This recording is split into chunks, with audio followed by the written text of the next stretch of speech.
Welcome to our Butterfly Learning Center. This is maintained by a corps of volunteers with the Texas Master Naturalists, and I'm going to share with you all some of the fantastic native fall blooming nectar plants that are going to be particularly helpful for our pollinators, especially our monarch that are migrating through right now as it's mid-October. So we're going to start off here with our fall aster, and this one, as we can see, the height of it, attractive to a lot of different pollinators. We have a couple of other asters to show as we move through the garden, but this one looks like it's going to be full sun, and we're moving over here to our Blackfoot Daisy. That is definitely a full sun plant and tends to grow really close to the ground. And then right in the back, as you look to the red flowers, those red blooms, where it's a salvia, that's a tropical sage. And both the tropical sage and the Blackfoot Daisy are going to bloom for you from summer till fall. They're long bloomers. Great addition to the garden. And we even have a sample of our native lantana here. That's those yellow-orange blooms. You can see that they're even covered in ants right now, which is lovely. These pollinators, they're pollinators too. And if we move over here to one of our,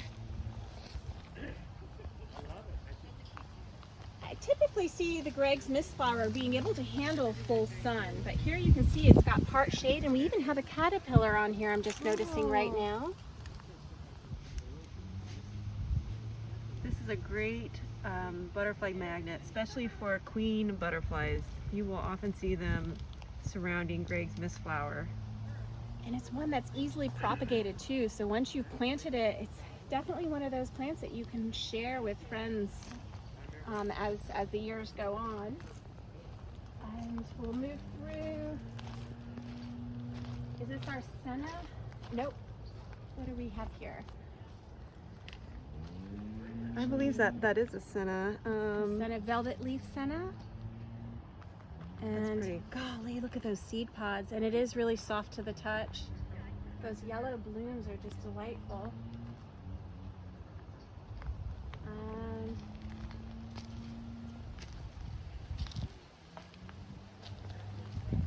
Autumn sage here, that's a great one that will bloom really spring through fall. It comes in red, pink, and even white.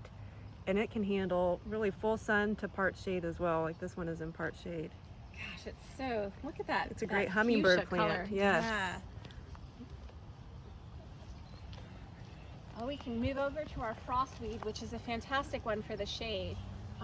You'll see it oftentimes just growing wild under the canopy. And this is the primary nectar plant for monarch, although we just had I don't know if that queen butterfly just came into view of the camera, but we just had a butterfly visitor.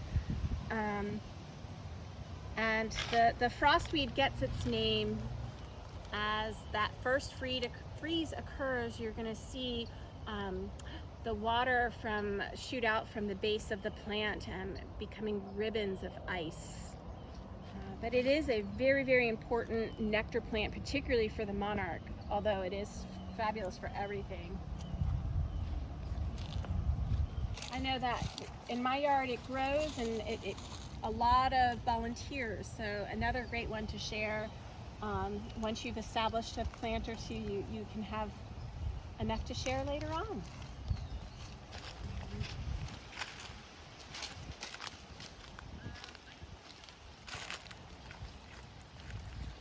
And this we have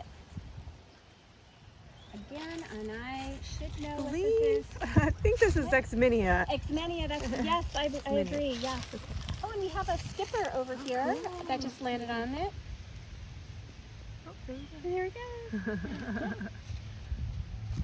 And this I cannot pronounce that. It does look like it's a great one for partial shade.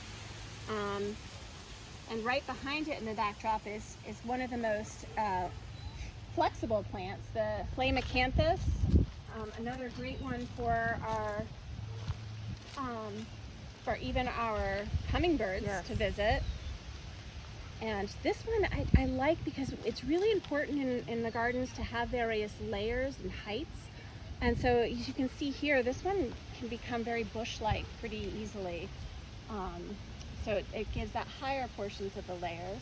Kind of similar to our Turk's cap, which of course many of us are probably familiar with. Another, I think of the Turk's cap as even better than setting out hummingbird feeders because you don't have to clean them. And the Turk's cap will grow wonderfully in shade.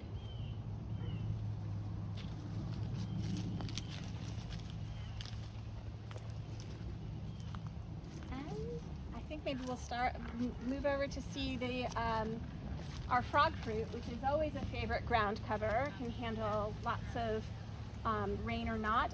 As we're passing through, this is typically our herb area, and so I'm actually not certain what we're looking at here with the tiny purple blooms.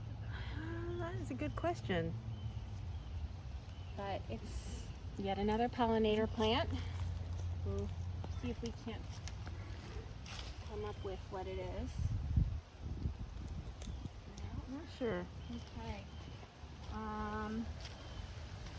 So over here with our Frogfruit, that spreads so nicely in both sun and shade and handles a lot of moisture as well as drought.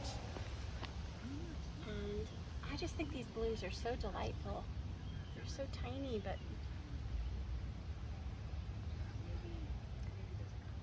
Yeah, this is one of my favorite ground covers for all sorts of small pollinators. I think on a sunny day you'll see it covered with bees, small little butterflies, skippers, flies, you name it. It is often abuzz with activity. yeah. And so that's just a quick fall tour of our fall plants, our nectar plants that are so important for our pollinators this time of year. And fall's a great time for planting these perennials. So thank you.